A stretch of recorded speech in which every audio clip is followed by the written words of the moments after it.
What is up, guys? Welcome on back to TK's Garage. What we're going to talk about today is not sexy. It's not like your normal walk around, but it's something that if you don't want to be massively in trouble in the next 12 months, you probably need to hear this.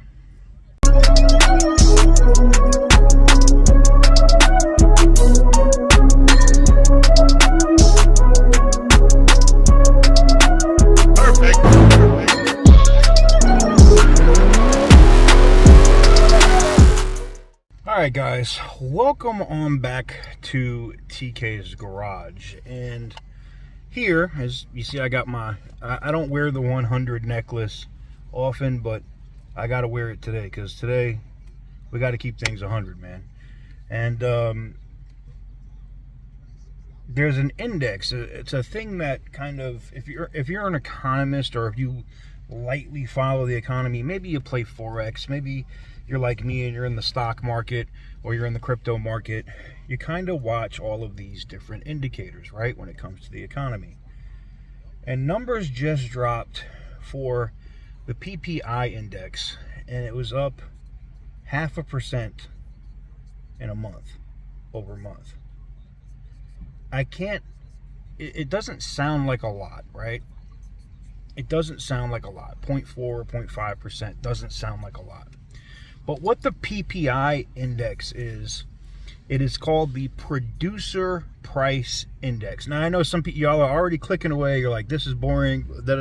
But I want to tell you a couple of things that you can do when we get done talking about what this is and what it means for us in the economy, what it means for you, what you're going to pay for gas come Thanksgiving, what you're going to pay for your Thanksgiving dinner. Shit, what you're going to pay for candy for your kids on Halloween. Shit is about to get extremely bad. So let's talk a little bit about it, right? The Producer Price Index went up.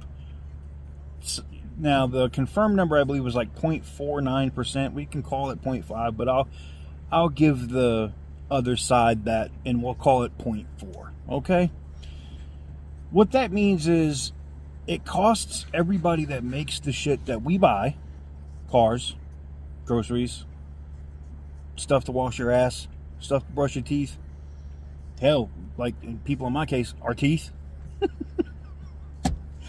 I mean, everything that we buy has literally, from last month to this month, went up 0.5%. Now, what do you think the producers are going to do? You think they're just going to eat that 0.4% or 0.5%? Fuck no. They're going to pass that shit on to you and me. Now, there's a couple different things that you can do to hedge yourself and protect yourself.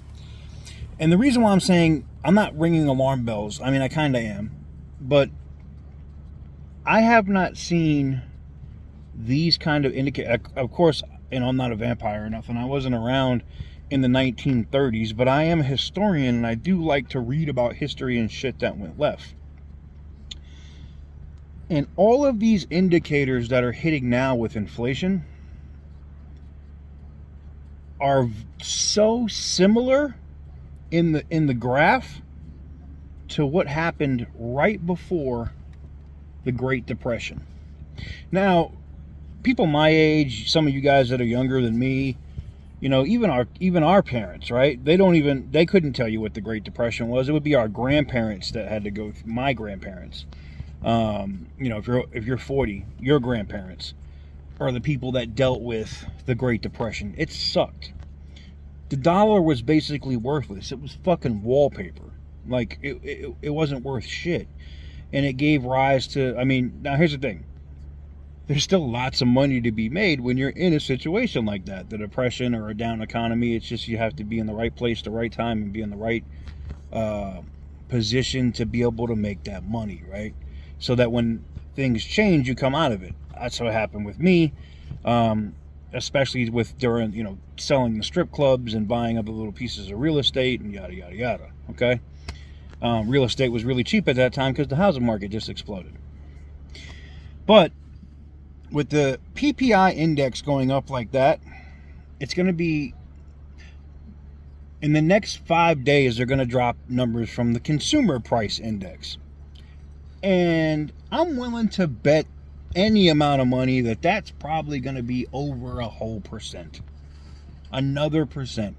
And it's why the biggest thing that's coming up in this election is not if it's Trump or Biden, right? It's not about if it's a Republican or Democrat. People don't give a fuck about that right now. People care about, why am I paying $6 a gallon for fucking gas? Why am I paying $4 for a dozen eggs? Why the fuck am I paying $7 for a gallon of fucking milk? That's what people care about right now. They don't give a fuck about any of this other shit. Now, are there issues or policy positions that are important, like protecting voting rights and anti-discrimination laws? And yeah, of course, all of that shit matters. But I'm going to keep it a buck with you, and this is right here. We're keeping it 100, right? I'm going to keep it a buck with you when I tell you none of that shit matters if there's one, no country, and two, no money to be had. Because you know what? When everybody's broke and people's houses are worthless, or the economy crashes and our country goes completely into the shitter, any of our differences that we have, whether it's race, policies, politics, I like guns, you don't like guns, none of that shit matters. It just doesn't. People like me are always going to survive. I don't care. The country could go belly up tomorrow and I'm straight. Because, well, I am one of those guys that likes guns and can protect himself. But I guess the biggest thing for me is actually protecting yourself financially. And I'm going to talk a little bit about that now that we've got into the news of PPI and what I think the CPI is going to be. Let's talk a little bit about how you can protect yourself. So let's talk about some of the things that you can do to protect yourself from inflation. And I guess number one on that list would probably be tips. Now I know you're going to say, what do you mean? You're giving us tips right now. No, not tips. Treasury inflated protected securities. That is anything that's, now if you want to know what those are, you can literally Google for those. Google for Treasury inflation protected securities. And I know some of you people are going to be like, I live paycheck to paycheck, TK. Some of this stuff still applies to you. Let me go through. Cash. So shout out to all my dope boys. Shout out to all my people that are doing stuff under the table, working under the table, whatever it is. Cash is king, right? Cash is something, everybody obviously looks at gold and whatnot, but cash is definitely one of those things that is definitely overlooked as an inflation hedge.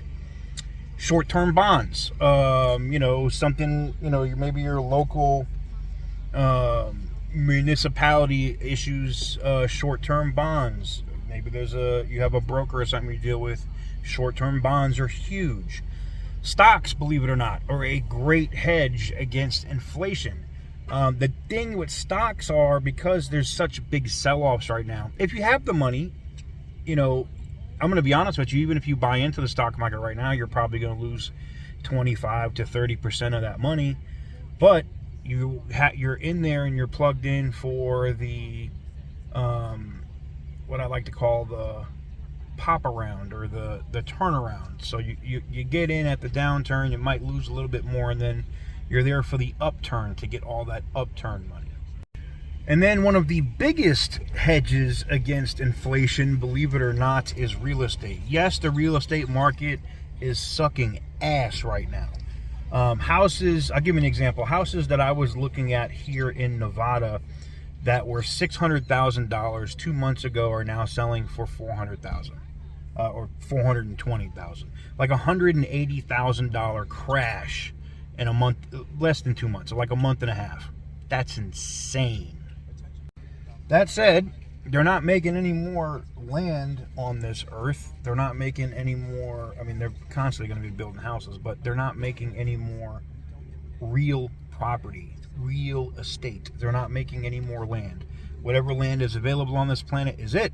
And getting your piece of it means that over time that is going to consistently increase in value. No matter if we hit a Great Depression, no matter whatever, eventually things turn around, things will come out. And property, real estate, is one of your biggest assets. Now, I know you probably figured this one, and you probably thought this one should be at the top, or this one should be number one, but the biggest thing we have is gold. Now, gold is huge, right? When the market started to turn downwards after our current president came into office and things started turning down and they were cutting energy, and I was watching the sell-offs happen. You know, the market did swing down, then came back, recovered a little bit, and I played those dips. I bought into some of those dips and sold high. But when I bought into those dips, I sold out and I bought more gold. People that are rich, like some of you guys like to call rich, or people that have money, we all buy gold when shit like this happens. Because if the US dollar went belly up tomorrow and that shit was a wrap, the one thing that everybody still accepts everywhere in the world as a currency is gold. Silver too, but gold. Now, the next thing is commodities. Commodities are huge. Now you're going to be like, what's commodities, TK? Do you know gasoline? Gasoline's a freaking commodity. Oranges, pork, you know, gold, silver, all of these different things are commodities. Investing in commodity markets are volatile, almost as volatile sometimes as cryptocurrency. But it's definitely something that if you've never got into it, you probably don't want to just jump into it butt naked and be like, yo, I'm here, I'm gonna let me just put a position in on X, Y, and Z. Don't do that. But it is something, as you get more experience, if you want to learn about it, it's a great hedge against inflation, because you know, you could turn your money, you know, doubling your money or tripling your money in the commodity market, and then you're kind of like, oh shit, went up 10%. I don't care. I just made 60% on my money. So that's a net profit of 50. So you're kind of like, whatever, right? And the last but not least, and I'm sure most of you guys expected me to probably lead with this one first, but I didn't, would be cryptocurrency. That's right. Bitcoin, Litecoin, Ethereum, you know, Mickey Mouse coins. Like, I don't want to say Mickey Mouse coins. There probably is a Mickey Mouse coin while you're bullshitting. But, you know, Dogecoin, Shiba Inu, like all of these different cryptocurrencies that you can invest in. And if you follow the market, it is something that you definitely should learn about. And I'll tell you why. Because if you really follow the market,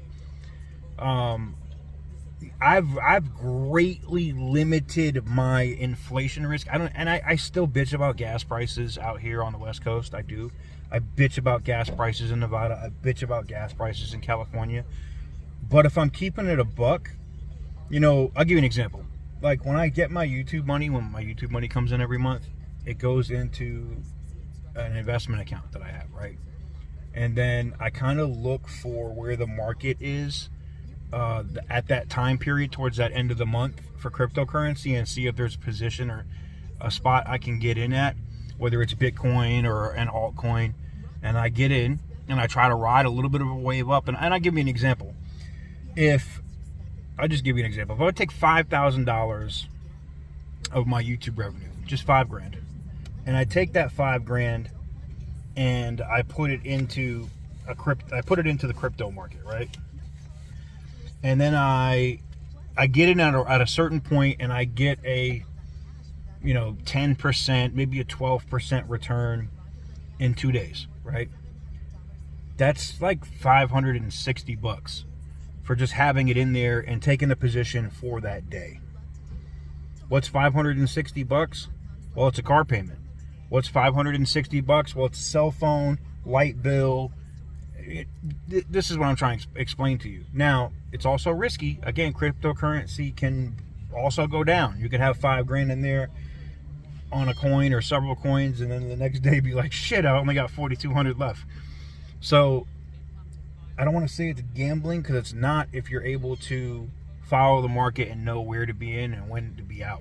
But I do that every month, and I get a little bit of money every single month out of what I get from YouTube, like kind of hedging, so to speak, and getting a little bit of extra cash doing that, which helps with what? Hedging inflation.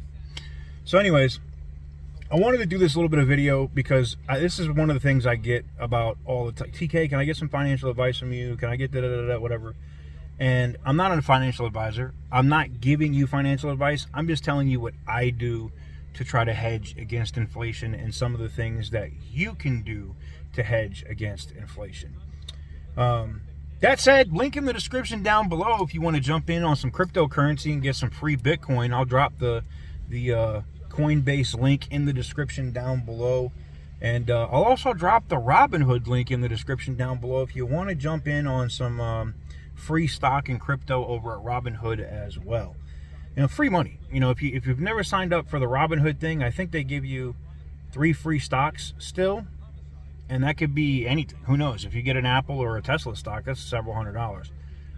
But you can get those free stocks, and then you can get the free crypto over at Coinbase, which I think between Bitcoin and then all the altcoins they give you, it's like 40-something bucks. So just by clicking those 2 links and signing up at those 2 things in the description down below, you probably get a free $80 or so dollars, somewhere around there. So again, free. You don't have to give up any of your personal information like social or anything else. You just sign up, put in an email, and sign up for an account. Pretty simple. Go do that. But anyways, let me know what you guys think in the comment section down below. Different type of video. I'll probably publish this as a morning or a bonus video, but it was something I definitely wanted to discuss with you guys because, you know, inflation's already insane. It's well over 8%. I think we're getting closer to 9%. And it's not going to get any better. It's going to get much, much worse, I think, before the executive election or the presidential election in 2024. And it's a little concerning. It really is, because I'm seeing these numbers and these things, and it scares me a little bit, because I'm, like I said, as a historian, seeing some of these same markers and seeing some of these same things that you would see like on a roadmap, right? It concerns me because I see that it's not even going to be a recession, that we're going to go into a depression, and that's bad. Anyways, let me know what you guys think in the comment section down below. Thank you guys very much for watching, and I'll catch you guys on the next one. Peace.